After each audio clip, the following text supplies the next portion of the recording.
ရွှေကြိုအဖြစ်မြင်တွေ့သွားရမယ့်သုံးကျဲစိန်အခုဆိုရင်ကယ်ဒမီယာတီကိုရောက်ရှိလာပြီဖြစ်လို့မျိုးဆက်သစ်ရွှေကြိုမောင်မယ်ရွေးချယ်ပွဲတွေကလည်းအတော်လေးကိုအားကောင်းနေပါတယ်ဒီနေ့မှာတော့ထူးထူးခြားခြားပြည်သက်တီချာဝေဖန်တန်နေတဲ့အတူလူပြောအများဆုံးဖြစ်နေတာကတော့တရုတ်ဆောင်သုံးကျဲစင်ပါပဲသူမဟာရေစက်တို့ဒီနဲ့တခါတည်းမစုံစည်းတာဇလန်တွေမှာမင်းသမီးအေးမြတ်သူရဲ့ငယ်ဘဝအပြင်ပြည်ပြင်းစွာတရုတ်ဆောင်နိုင်ခဲ့လို့အေးမြတ်သူငယ်စားလေးလို့တောင်တင်စားခံထားရသူပါဒီလိုအောင်မြင်မှုလမ်းစာပေါ်ရောက်နေတဲ့အပြင်အပြင်လောကမှာလည်းကိုယ်ပိုင်စီးပွားရေးနဲ့အောင်မြင်နေတဲ့သူတို့က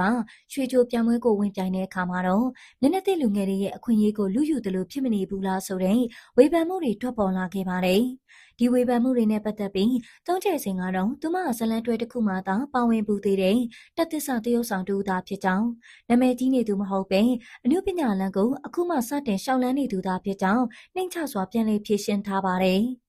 သူမအနေနဲ့ရွှေကြိုလာပြန်ရတဲ့အထူးရှိရွယ်ချက်ကတော့တသက်မှတစ်ခါရှာခဲ့တဲ့ကယ်ဒမီမှတ်တမ်းကောင်းတစ်ခုကိုပိုင်ဆိုင်ချင်တာဖြစ်တယ်လို့ဝိုင်းရင်းနှပညာရှင်ကြီးတွေနဲ့နီးနီးကပ်ကပ်လှုပ်လို့ရင်သင်ယူလိုတာကြောင့်လို့ဆိုပါတယ်။ဒိုင်လူကြီးတွေကတော့သူမကိုမြင်မြင်ချင်းမှပဲတိမှတ်ပြုခဲ့ကြတာမို့သူမအတွက်တော့ဝမ်းသာစရာဖြစ်ခဲ့ပါတယ်။ဒါပေမဲ့ပြည်သက်တချို့ကတော့သူမတို့ရှင်ဝါရှိပြီးသားသူပါဝင်လာတဲ့အတွက်တခြားပါမှမရှိသေးတဲ့မျက်နှာသစ်ပြိုင်ပွဲဝင်လေးတွေမျက်နှာငယ်သွားမှကိုစိုးရိမ်နေကြတာပါ။သုံးကျဲစင်ကတော့ဒါဘသူခွင့်ရေးကိုမှပိတ်ပင်တာမဟုတ်ပဲကိုယ့်ရဲ့နှပညာခီးလန်းကိုပုံမှုစုံလင်အောင်စ조사နေတာသာဖြစ်တယ်လို့ရှင်းဖွင့်ထားပါတယ်။